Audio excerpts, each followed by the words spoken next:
Hello student, in previous lecture we are completed very systematically nomenclature of organic compound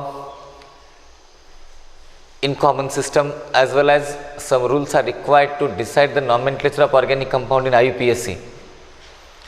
As all you know very well, in last lecture we are completed very successfully the two main rule which required to decide the naming of organic compound in International Union of Pure and Applied Chemistry, that is IUPAC.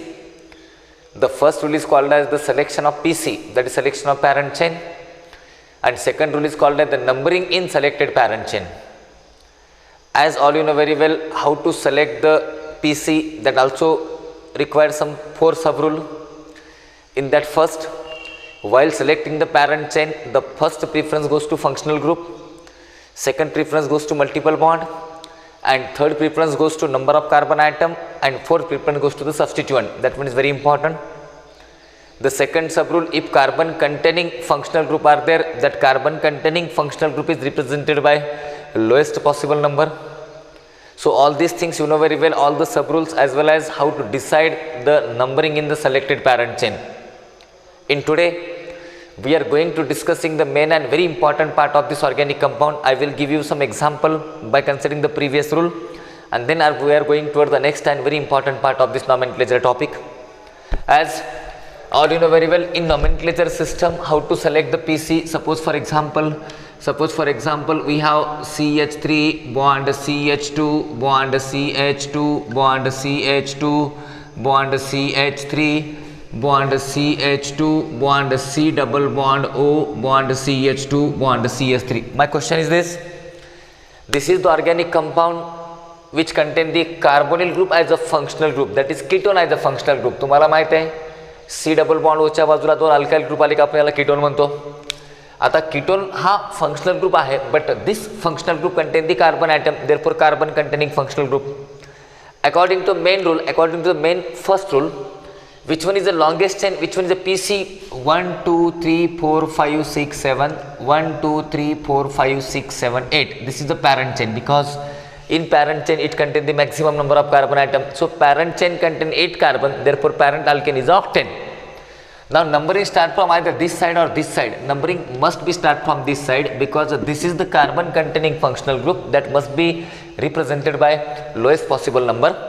If we go from this side 1 2 3, and if from this side 1 2 3 4 5 6, so 3 is the lowest number, therefore numbering from this side 1 2 3 4 5 6 7 and 8. So these are the very systematic rule required to you by considering the selection of parent chain, as well as how to decide the numbering in selected parent chain. At the time of deciding numbering in selected parent chain, always keep in your mind the preference required to you. The first priority goes to the functional group, the second priority goes to the multiple bond, and the third priority goes to the substituent. So these are the very systematic way we are already completed in the previous videos. You see that.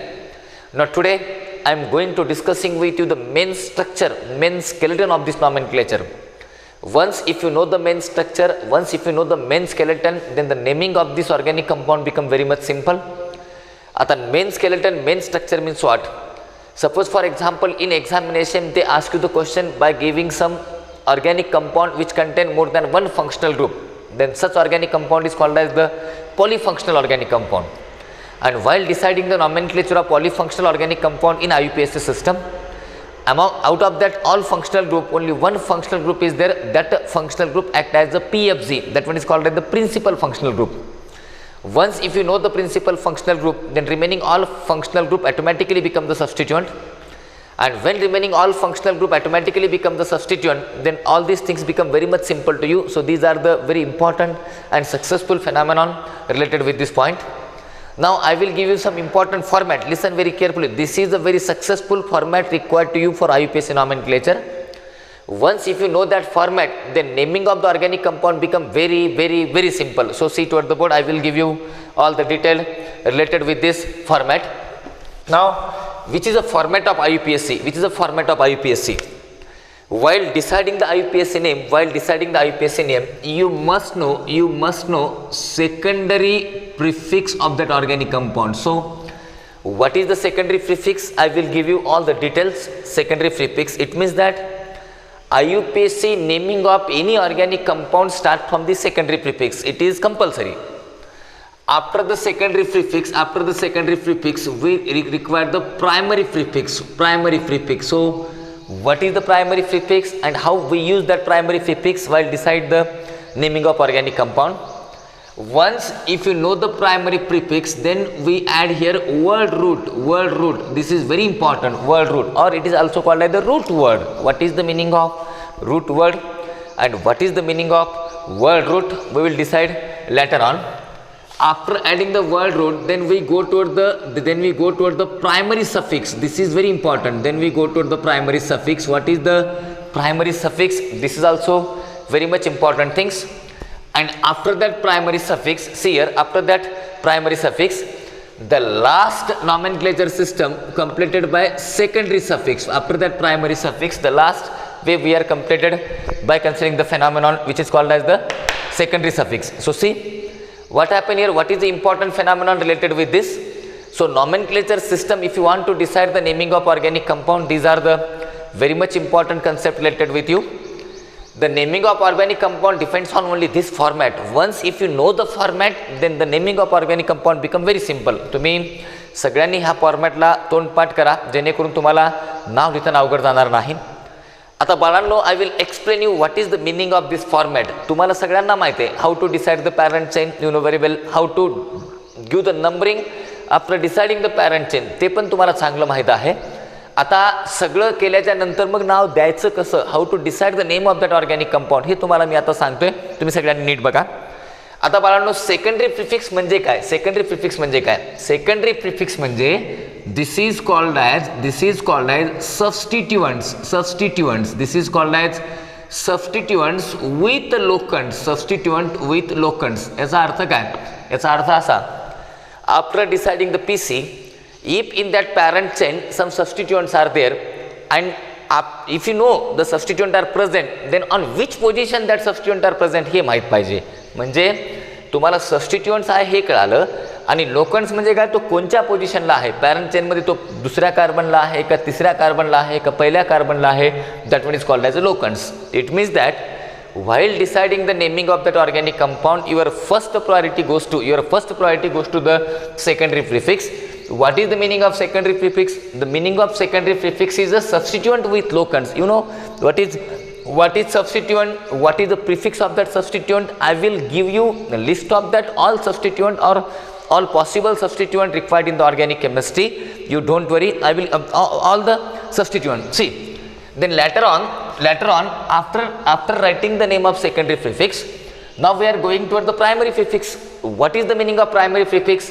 If given compound is cyclo, then cyclo word required to you primary prefix. म्हणजे याचा अर्थ काय झाला, पहिल्यांदा तुम्हाला सबस्टिट्युएंटची position आणि नाव द्यावं लागेल, आणि if organic compound is cyclic, then after deciding the position and locants, then use word cyclo. म्हणजे सायक्लो हा तुमचा प्रायमरी प्रिफिक्स असेल. मग एकदा तुम्ही सायक्लो प्रायमरी प्रिफिक्स डिसाइड केला की you go toward the word root. This is very important. What is the meaning of word root? Suppose your parent chain contain only one carbon. Then one carbon alkane is a methane. Therefore, word root is meth. Suppose parent chain contain 2 carbon. Then word root is eth. Parent chain contain 3 carbon. Then word root is prop. Parent chain contain 4 carbon. Then the word root is but. If parent chain contain 5 carbon, then the word root is pent. 6 carbon hex. 7 carbon hept. 8 carbon oct, 9 carbon non, and so on. This is called as word root. So word root depends on what? Word root depends on number of carbon in PC. Number of carbon in PC means what? How many carbon atom are present in the parent chain? That one is very important whenever we consider about this phenomenon. That is called as this depends upon the number of carbon in PC. And finally, after deciding the word root, you know very well, number of carbon in PC means what? Suppose PC contain only 1 carbon, then word root is meth. Suppose PC contain 2 carbon, then word root is eth. Suppose PC contain 3 carbon, then word root is prop, and so on. After deciding the word root, number of carbon in PC. What is mean of PC? PC means parent chain. Now, what is the primary suffix? This is also very important. आता बाळांनो, मला एक सांगा, समजा तुमची given chain 100% saturate असेल, Saturate means what? Saturate hydrocarbon means alkane. Then primary suffix is ane. You know, if only one carbon is present, then the word root is meth. And if that saturate, then it becomes ane. Therefore, it is methane. And if that parent chain contain the carbon-carbon double bond, then primary suffix become ene. That is called as in. If it contains the single bond, then it is ane. If it contains the double bond, then it is ene. If it contains the triple bond, then it is yne. If it contains double and triple bond parallelly, then this is called as enyne, which is called as the enine system.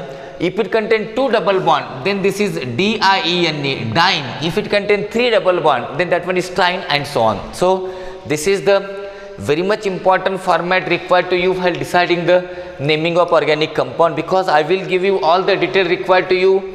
What is the meaning of secondary prefix? What is the meaning of primary prefix? You know, primary prefix is for only the cyclic compound.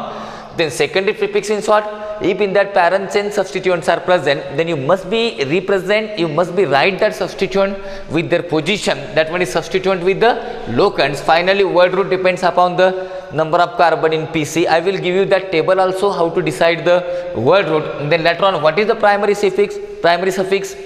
If given compound is saturated, then that saturated compound will be represented by ane. If the given compound contains the double bond means alkene, the primary suffix is ene. If the given compound contains the triple bond, then the primary suffix is yne, and so on. Now, what is the secondary suffix? This is very, very, very important, because secondary suffix is a final word which ends the IUPAC nomenclature of organic compound. Secondary suffix means what? The secondary suffix depends upon the main functional group. It means that which are the functional group are there, and if that functional group is the main, which is called as the PFG. What is the meaning of PFG? PFG means principal functional group. Once if you know the principal functional group present in that parent chain, that principal functional group we are represented by secondary suffix. So this is the very much important format required to you for deciding the IUPAC nomenclature of organic compound. I will give you all the list of substituent with locants. I will give you list of word root. I will give you the list of secondary suffix. This is very important. Total number of so many functional group are present in organic compound. I will give you that all functional group in systematic order. If that functional group is main, if that functional group is PFG, then PFG functional group we are denoted by suffix. And if that functional group is not become the PFG, it means automatically that becomes the substituent. Then if it becomes the substituent, then we require the prefix. म्हणजे नेमकं तो functional group principal आहे का सबस्टिट्यूएंट आहे. जर तो functional group principal असेल तर तुम्हाला त्याला सेकंडरी सफिक्सने रिप्रेझेंट करावं लागेल, आणि जर तो प्रिन्सिपल नसेल, जर तो सबस्टिट्यूएंट असेल तर तुम्हाला त्याचं सेकंडरी प्रिफिक्स वापरावं लागेल. म्हणजे त्या फंक्शनल ग्रुपचं तुम्हाला सेकंडरी प्रिफिक्स वापरायचं आहे का त्या फंक्शनल ग्रुपचं तुम्हाला सेकंडरी सफिक्स वापरायचं आहे. It depends upon the situation of that molecule. समजा पॉलीफंक्शनल कंपाउंड असेल, in that polyfunctional compound is only one functional group is a PFG, that is principal functional group. मी तुम्हाला एक एक्झाम्पल देतो. समजा फॉर एक्झाम्पल माझ्याकडे असा कंपाउंड आहे. Suppose I have this type of compound CH3CHOH bond CH bond CHO, and suppose we have COOH. Now this is one of the organic compound. My question is this, as all you know very well, this is the organic compound which contain multifunctional group. एक म्हणजे carboxylic acid, दुसरा म्हणजे aldehyde आणि तिसरा म्हणजे अल्कोहोल. म्हणजे 3 functional group containing organic compound is there. आता बाळांनो, मग या 3 फंक्शनल ग्रुपमध्ये PFG कोणता आहे? PFG म्हणजे प्रिन्सिपल फंक्शनल ग्रुप. मग प्रिन्सिपल फंक्शनल ग्रुप कोणता आहे हे डिसाईड करण्यासाठी मी तुम्हाला ऑर्डर देतो ना, 1 ते total number of functional group मी तुम्हाला लिहून देतो. समजा पहिला आहे, पहिल्यासोबत दुसरा आहे आणि तिसरा आहे, म्हणजे पहिला PFG झाला. समजा पहिला नाही, दुसरा आहे, तिसरा आहे, चौथा आहे, मग दुसरा PFG होईल. म्हणजे डिपेंडिंग अपॉन दॅट ऑर्डरमध्ये जो फर्स्ट येईल दॅट बिकम द PFG. आता बाळांनो, मी तुम्हाला ऑर्डर दिल्याच्या नंतर COOH हा तुमचा नंबर 1 ला येतो. म्हणजे याचा अर्थ COOH हा या कंपाऊंडचा PFG झाला. If the COOH become PFG, then this COOH, या COOHचं तुम्हाला सेकंडरी सफिक्स वापरावं लागेल. मग आता बाकीचे फंक्शनल ग्रुप ॲटोमॅटिक काय झाले? सबस्टिट्यूएंट झाले. मग बाकीचे फंक्शनल ग्रुप जर सबस्टिट्यूएंट झाले तर तुम्हाला यांचं सेकंडरी प्रिफिक्स वापरावं लागेल. मग त्या पर्टिक्युलर फंक्शनल ग्रुपचं सफिक्स काय, पर्टिक्युलर फंक्शनल ग्रुपचं प्रिफिक्स काय, ही सगळी ऑर्डर मी तुम्हाला देतो, ही सगळी लिस्ट मी तुम्हाला देतो. ती एकदा तुम्हाला ती लिस्ट माहीत झाली, the naming of this organic compound become very much simple. This is very simple. You don't worry. आता बाळांनो मला एक सांगा, मग आता इथं तुमच्या लक्षात आलं. Now my another question is this: how many carbon atom present in PC? Once if you know PFG, from this we decide the number of carbon in PC. Longest chain consider करा. 1 2 3 4. This is 1 2 3 4. Now number of carbon in PC is 4. Now my question is this: naming start from substituent with locants. Now substituent with locants. On second carbon this is a substituent, on third carbon this is a substituent. मग मला सांगा या दोघांचं तुम्हाला prefix माहीत असणं गरजेचं आहे. आता मी तुम्हाला सहज सांगतो, विथ लोकंट म्हणजे काय, पहिल्यांदा लिहावं लागेल तुम्हाला second. Listen very carefully. Now what is the important things here, what is the important things. Now prefix for CHO, prefix for CHO is formyl. मी तुम्हाला सहज एक एक्झाम्पल देतो, तुम्हाला लिस्ट दिल्याच्या नंतर लक्षात येईल. CHOचं प्रिफिक्स आहे फॉर्मिल आणि OHचं प्रिफिक्स आहे हायड्रॉक्सी, OHचं प्रिफिक्स आहे हायड्रॉक्सी. मग आता मला सांगा, फॉर्मिल आणि हायड्रॉक्सी हे दोन प्रिफिक्स असतील तर नेमिंग ऑफ प्रिफिक्स, तुम्ही जेव्हा प्रिफिक्सचं नाव लिहिता, suppose we have a multi substituent, then while writing the name of that particular substituent, मग इथं तुम्ही अल्फाबेटिकल ऑर्डर फॉलो करायची. अल्फाबेटिकल ऑर्डर म्हणजे काय, आता फॉर्मिलचं F आणि हायड्रॉक्सीचं H याच्यामध्ये आधी कोण येतं, म्हणजे मला सांगा तुम्ही, अल्फाबेटिकल ऑर्डर तुम्हाला माहीत आहे, सगळ्यात आधी कोण येणार तुम्हाला F येणार ना, because in alphabet F is come before the H. म्हणजे this is very important things by considering this phenomenon. म्हणजे व्हाईल डिसाइडिंग, आता सपोज मला सांगा, मग F जर आधी येत असेल तर फॉर्मिल हे तुम्हाला हायड्रॉक्सीच्या आधी लिहावं लागेल ना. मग मला बाळांनो काय होईल, फॉर्मिल लिहिण्याच्या अगोदर त्या फॉर्मिल कितव्या कार्बनला हे मेन्शन करायला विसरू नका. का तर सबस्टिट्यूएंट विथ लोकंट्स आहे ना, म्हणजे लोकेशन तुम्हाला द्यावं लागेल. मग लोकेशन जर द्यावं लागेल तर सेकंड पोझिशनला कोण आहे, सेकंड पोझिशनला आहे फॉर्मिल, राईट, सेकंड पोझिशनला आहे फॉर्मिल. एक लक्षात ठेवा, हा तुमचा नंबर आहे, हे तुमचा अल्फाबेट आहे. Number and alphabet are separated by such hyphen or dash. Number and alphabet are separated by dash. आणि जर दोन नंबर असतील, 2 numbers are separated by comma, 2 numbers are separated by comma. आता 2 फॉर्मिल, मग पुन्हा 2 फॉर्मिलच्या नंतर आता मला सांगा OHचा हायड्रॉक्सी द्यावं लागेल. मग तो कितव्या कार्बनला आहे, 3, म्हणजे number and alphabet are separated by comma.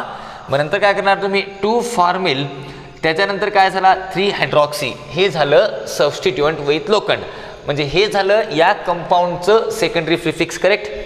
This is the secondary prefix of this compound, substituent with locants. आता याच्यानंतर कुठे जाणार तुम्ही, प्रायमरी प्रिफिक्स. आता मला सांगा बाळांनो, हा सायक्लिक कंपाऊंड आहे का, नाही, दिस इज ओपन चेन कंपाऊंड, मग तो येणारच नाही ना. प्रायमरी प्रिफिक्स वापरण्याची गरज आहे का, no need to use the primary prefix. Why, because this is not cyclic compound, this is the open chain compound, मग तुम्हाला प्रायमरी प्रिफिक्स इथं येणार नाही.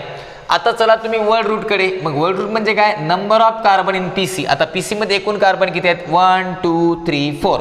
आता बाळांनो, एकूण कार्बन जर 4 असतील तर वर्ड रूट असेल तुमचा ब्यूट, करेक्ट. 4 कार्बन म्हणलं की ब्यूट. आता ब्यूट, आता मला सांगा, एकदा तुमचा वर्ड रूट माहीत झाला की प्रायमरी सफिक्स बघा, या मॉलिक्यूलमध्ये तुम्हाला डबल बॉन्ड दिसतो का, ह्या चेनमध्ये नाही. तुम्हाला ट्रिपल बॉन्ड दिसतो का, नाही. 2 डबल दिसतात का, नाही. फक्त सिंगल बॉन्ड आहे. मग हे असेल तुमचं ANE, लक्षात तुमच्या ब्युटेन. पण आता तुम्हाला प्रायमरी सफिक्स झालं, मग सेकंडरी सफिक्स तुम्हाला बघावं लागेल ना, COHचं. You got it, this is very important things. मग अशा वेळेस काय करायचं, याचं सफिक्स असेल तुमचं OIC ॲसिड, याचं सफिक्स आहे, सफिक्स, प्रिफिक्स नाही. मग ending E is replaced by OIC acid, therefore this become the butanoic acid, this become the butanoic acid. मग मला सांगा, this is the very systematic way, by using this we decide the naming of any organic compound. मग मी जे तुम्हाला multi functional organic compound दिलाय, मी तुम्हाला multi functional organic compound दिलाय. See what happen in this case, multi functional organic compound, the name of this compound become 2 formyl 3 hydroxy butanoic acid. लक्षात तुमच्या, लक्षात, what is the name of this compound, 2 formyl 3 hydroxy butanoic acid. थोडंसं तुम्ही चिंतन करा, थोडंसं तुम्ही मनन करा. मी तुम्हाला सगळं देतो. याचं प्रिफिक्स एकच काय आलं ती तुम्हाला लिस्ट देईल मी तुम्हाला, याचं सफिक्स एकच काय आलं मी तुम्हाला लिस्ट देईल. पण तुम्हाला आधीच माहीत पाहिजे व्हॉट इज पॅरेंट चेन ही आहे, नंबर ऑफ कार्बन 4 आहेत and these are the numbering which is present in the parent chain. आता हे एक एक्झाम्पल झालं तुम्हाला जनरल कन्सिडरेशनमध्ये. आता मी तुम्हाला आणखी एक एक्झाम्पल घेतो. Suppose for example we have this type of compound. मी म्हटलं इथं डबल बॉन्ड आहे, इथं काहीतरी OH ग्रुप आहे आणि इथे काहीतरी समजा CH3 ग्रुप आहे. CH3 म्हणजे कोणता ग्रुप, मिथाइल ग्रुप आहे असेल तरी चालतंय. Now my question is this is a cyclic compound ना, म्हणजे हा जो कंपाऊंड दिसतो हा तुमचा कोणता कंपाऊंड आहे, सायक्लिक कंपाऊंड आहे. ना what happen in this cyclic compound, या सायक्लिक कंपाऊंडमध्ये जर तुम्हाला वाटलं की नंबरिंग द्यावं, नंबरिंग OH हा फंक्शनल ग्रुप आहे ना, OHच्या नंतर डबल बॉन्ड आहे, but while deciding the numbering first preference goes to functional group, त्याच्यानंतर मल्टिपल बॉन्ड आणि मग त्याच्यानंतर सबस्टिट्यूएंट. मग ज्या कार्बनला फंक्शनल ग्रुप आहे त्या कार्बनला तुम्हाला द्यावं लागेल 1, करेक्ट. याच्यानंतर तुम्हाला डबल बॉन्डकडे जावं लागेल 2, 3, 4, 5, म्हणजे this is 5 carbon containing cyclic ring 1, 2, 3, 4, 5. आता बाळांनो हे तर तुमचा फंक्शनल ग्रुप झाला, मेन फंक्शनल ग्रुप झाला. This is called as PFG. PFG म्हणजे काय, प्रिन्सिपल फंक्शनल ग्रुप. आता हा जर PFG झाला तर CH3 काय झाला तुमचा, या मेन चेनमध्ये तो बाहेर असल्यामुळे दिस मिथाइल ग्रुप बिकम द सबस्टिट्यूएंट. आता मला सांगा, जर तुम्हाला वाटलं या ऑर्गॅनिक कंपाऊंडचं नाव द्यावं, मग तुम्ही नावाची सुरुवात तुम्ही कुठनं करणार, या मिथाइलपासून करणार ना, because naming of this organic compound start with the secondary prefix means what, substituent with locants. लक्षात तुमच्या, सबस्टिट्यूएंट विथ लोकन्स. आता मला सांगा मग याच्या नावाची सुरुवात करावं लागेल तुम्हाला 5 आणि 5च्या नंतर काय लिहावं लागेल तुम्हाला, methyl. Is it yes or no, म्हणजे तुम्ही केलं सबस्टिट्यूएंट विथ लोकन. आता तुम्हाला सेकंडरी प्रिफिक्स संपलं, मग चला तुम्ही प्रायमरी प्रिफिक्सकडे. आता बाळांनो जेव्हा तुम्ही प्रायमरी प्रिफिक्स वापरता, मग आता हा कंपाऊंड सायक्लिक आहे म्हणून तुम्हाला लिहावंच लागेल सायक्लो, प्रश्नच नाही का. तर the given compound is cyclic and if the given compound is cyclic then we require the primary prefix and primary prefix is a cyclo. आता मला सांगा पुन्हा चला वर्ड रूट. मग मला सांगा PC मध्ये एकूण कार्बन किती आहेत, 1, 2, 3, 4, 5. Total number of carbon is 5. मग 5 असेल तर तुमचं वर्ड रूट झालं कोणतं, पेंट. आलं लक्षात तुमच्या. आता बाळांनो in this PC one double bond is present, therefore primary suffix is ANE का ENE, ENE. and you must know where that double bond is present. म्हणजे डबल बॉन्ड कितव्या कार्बनला आहे, डबल बॉन्ड सेकंड कार्बनला आहे, म्हणून पेंटच्या नंतर इथं डॅश देऊन 2 आणि मग लिहावं लागेल तुम्हाला ENE. का तर 2 कसं काय, का तर प्रायमरी सफिक्स हे तुमचं ENE असेल. But why I am representing here 2, because on second carbon double bond is present, therefore 5 methyl cyclopentene. मग मला सांगा फंक्शनल ग्रुप OH आहे, मग त्याचं तुम्हाला सेकंडरी सफिक्स वापरावं लागेल आणि त्याचं सेकंडरी सफिक्स आहे OL आणि E इज रिप्लेसड बाय, मग काय होणार पुन्हा एकदा OL, म्हणून OL. आता it is not necessary to represent here 1, किंवा तुम्ही 1 ऑल लिहिलं तरी चालतंय, नाही लिहिलं तरी चालतंय, का तर this functional group present on the first carbon. प्रश्नच नाही ना, एकच फंक्शनल ग्रुप आहे मग तो पहिल्याच कार्बनला असेल ना. किंवा तुम्ही 2 इन ऑल लिहा किंवा तुम्ही 2 in 1 all लिहा, म्हणजे आयदर इन ऑल और 2 in 1 all, this both names are 100% correct. It doesn't have any complication. सगळ्यांची पोझिशन तुम्हाला देणं अतिशय गरजेचं आहे, because if we are not mention the position, मी तुम्हाला आधीच सांगितलंय, एकदा एक नाव सांगलं की त्याचं स्ट्रक्चर एकच आलं पाहिजे. एका नावाचे स्ट्रक्चर जर 2 आले तर आता मी जर म्हणलं तुम्हाला 5 मिथाइल सायक्लोपेंट 2 in 1 all याचं स्ट्रक्चर काढा, तुम्ही दुसरं कोणतं काढणार का, कसं करणार तुम्ही, सायक्लोपेंट म्हणलं तुम्ही काय करणार, सायक्लोपेंट म्हणलं की असे 5 कार्बन घेणार तुम्ही, करेक्ट. दिस इज सायक्लोपेंट, अरे राईट. 1 all म्हणलं की समजा पहिल्या कार्बनला तुम्ही OH घेणार. आता हा पहिला कार्बन झाला म्हणजे ऑटोमॅटिक हा सेकंड कार्बन झाला, सेकंड कार्बनला इन आहे म्हणजे तुम्ही सेकंड कार्बनला डबल बॉन्ड घेणार, म्हणजे हा दुसरा कार्बन झाला. आणि लगेच 5व्या कार्बनला मिथिल ग्रुप आहे, if it is second then third fourth, आणि हा काय झाला तुमचा 5वा कार्बन, इथं तुम्ही काय लावणार, मिथाइल ग्रुप. म्हणजे हे जर तुम्हाला कोणी नाव सांगलं, the naming for the structure of organic compound for this name is only this ना, there is no alternative structure are possible for the given name. म्हणून मला तुम्हाला काय सांगायचं आहे, these are the very systematic format required to you while deciding the IUPAC nomenclature. 1% घाबरायचं नाही, काही घाबरायचं नाही, हे तोंडपाठ करायचं. मी तुम्हाला सगळं सांगतो, जमलंच तर ॲज अ एक्झाम्पल म्हणून हे तुम्ही वहीत लिहून घ्या. तुम्हाला लगेच थोड्या वेळाने कोणत्याही कंपाऊंडचं नाव सांगता येईल, यात काही शंका नाही. म्हणून The naming of organic compound is start from secondary prefix. What is secondary prefix? Substituent with locants. After the secondary prefix, we require the primary prefix. What is primary prefix? If organic compound is cyclic, then we use word cyclo before writing the name word root. म्हणजे तुम्हाला cyclo वापरावं लागेल.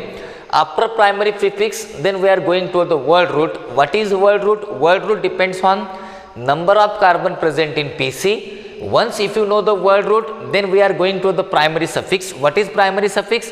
Primary suffix depends on either the given parent chain is saturated or given parent chain is unsaturated. If it is saturated, then primary suffix is ane. If it is unsaturated, in the double bond is present, then primary suffix is ene. If triple bond is present, then yne, and so on. And finally, the ending of this name, ending the name of organic compound with secondary suffix, and that secondary suffix depends on main functional group, depends on principal functional group which is present in the parent chain. आता हे तुम्हाला example कळालं. आता मी तुम्हाला I will give you all the important aspects related with this. म्हणजे काय, आता मी तुम्हाला काही सबस्टिट्यूएंट देतो, जेणेकरून तुम्हाला त्याचा प्रॉब्लेम येणार नाही. I will give you all substituent with locants. समजा जर तुमचा, आता मी तुम्हाला हा तुमचा त्यात हा तुम्ही सबस्टिट्यूएंट्स घ्या, आणि मग त्या सबस्टिट्यूएंटचं इथे काय घ्या तुम्ही, प्रिफिक्स घ्या. समजा सबस्टिट्यूएंट आहे तुमचा आर म्हणजे अल्काइल ग्रुप. मग तो मिथाइल असेल, इथाइल असेल, प्रोपाइलमध्ये पुन्हा 2 प्रोपाइल, आयसोप्रोपाइल, एन प्रोपाइल, पुन्हा ब्युटाइलमध्ये, and so on. If it is R, then R means what? Alkyl. It depends upon the situation. It might be methyl, ethyl, propyl, butyl, pentyl, and so on.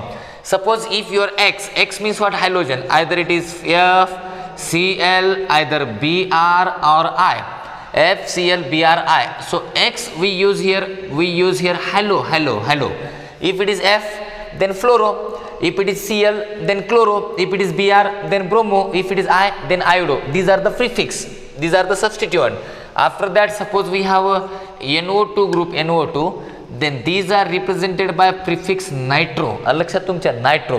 नायट्रोच्या नंतर जर समजा OR असेल, OR हे खूप महत्त्वाचं आहे. OR हा इथर आहे. इथर हा कधीच मेन PFG होत नाही. इथर इज ऑलवेज म्हणजे सबस्टिट्यूएंट, तो ऑलवेज सबस्टिट्यूएंट आहे. This never become the PFG, never become the principal functional group. मग OR असेल तर तुम्ही काय करणार, याला माहितीचं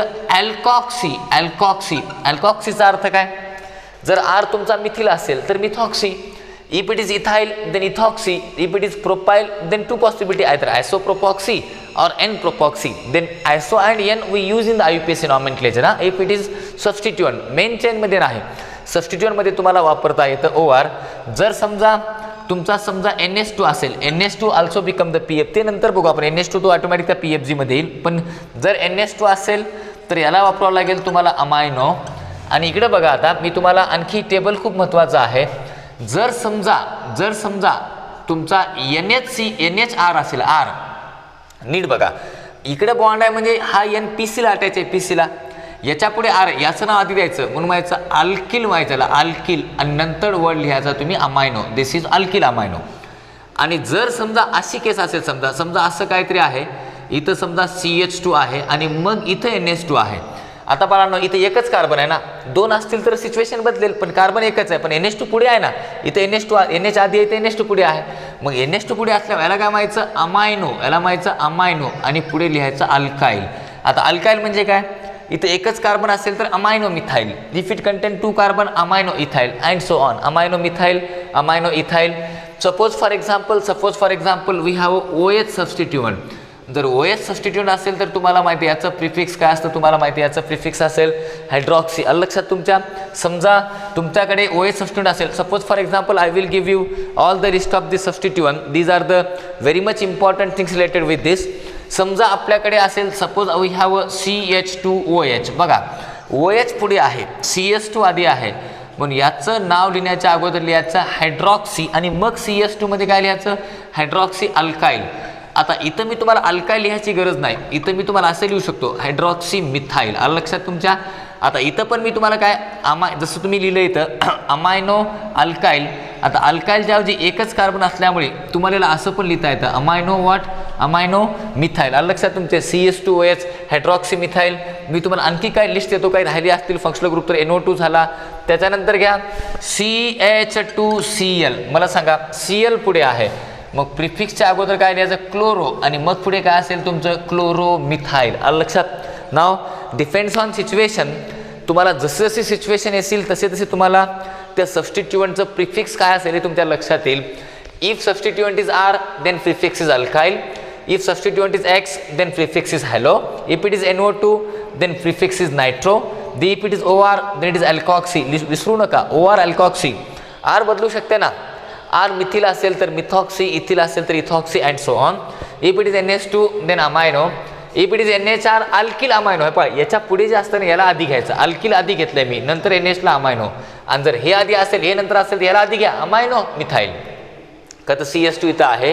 दिस is hydroxy, this hydroxy methyl and this is chloromethyl. हे झालं तुमचं सबस्टिट्युएंट विथ लोखंड. हे झाले सबस्टिट्युएंट. लोखंड तर PC मध्ये कळेल. आता याच्यानंतर आता याच्या आणखी बरेच आहेत, ते तुम्हाला जसे येतील तसे मी पुढे सांगतो. आता याच्यानंतर आता वर्ड रूट काय, प्रायमरी प्रिफिक्स तर सायक्लो फिक्स राहील ना. सायक्लोला काय पॉसिबिलिटी असेल, एकच possibility cyclo means. Now what is word root. Now word root depends आपण आता बघा वर्ड रूट कसं सांगायचं, वर्ड रूट कसं सांगायचं, काही घाबरायची गरज नाही. वर्ड रूट आता वर्ड रूट डिपेंड्स ऑन मी काय म्हणलं तुम्हाला नंबर ऑफ कार्बन, आणि मग नंबर ऑफ कार्बन असेल तर याचं वर्ड रूट काय असेल. समजा एक कार्बन आहे, वर्ड रूट काय असेल तुमचा मिथ. समजा 2 कार्बन आहे, वर्ड रूट काय असेल तुमचा इथ. समजा 3 कार्बन आहे, वर्ड रूट काय असेल तुमचा प्रोप. समजा 4 कार्बन आहे, वर्ड रूट काय असेल तुमचा ब्यूट. समजा 5 कार्बन आहेत, वर्ड रूट काय असेल तुमचा पेंट. समजा 6 कार्बन आहे, वर्ड रूट काय असेल तुमचा हेग्ज. समजा 7 कार्बन आहेत, वर्ड रूट काय असेल तुमचा हेप्ट. समजा 8 कार्बन आहे, वर्ड रूट काय असेल तुमचा ऑक्ट. समजा 9 कार्बन असेल, वर्ड रूट काय असेल तुमचा नोन अँड सो ऑन. आणि 10 असतील तर तुम्हाला माहिती आहे 10 असतील तर काय असेल तुमचा डेक. म्हणजे depends upon the number of carbon we decide. 11 असतील तर अनडेक अँड सो ऑन. 12 असतील तर डोडेक. ते तुमच्या लक्षात वाचत असताना येईल. सगळ्या गोष्टी तुम्हाला इथं सांगण्याची गरज नाही. तुम्हाला स्वतः एकदा once if you know the format required to decide this nomenclature then everything become very simple. तुम्ही हे पहिल्यांदा वहीमध्ये लिहून घ्या. You write down first all this things which are the substituent and which are the prefix required for that particular substituent and what is the word root. This is very simple ना. Once if you know the number of carbon in PC, then we simply decide the which one is the word root. Either number of carbon 4 it is but, if it is 8 it is oct and so on. So in next video, listen very carefully. I will give you all functional group. If that PFG, then what is the secondary suffix, and if that not PFG, then what is the secondary prefix of that functional group. You don't miss.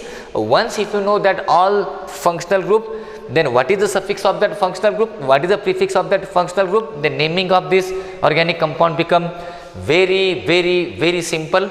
Thank you very much.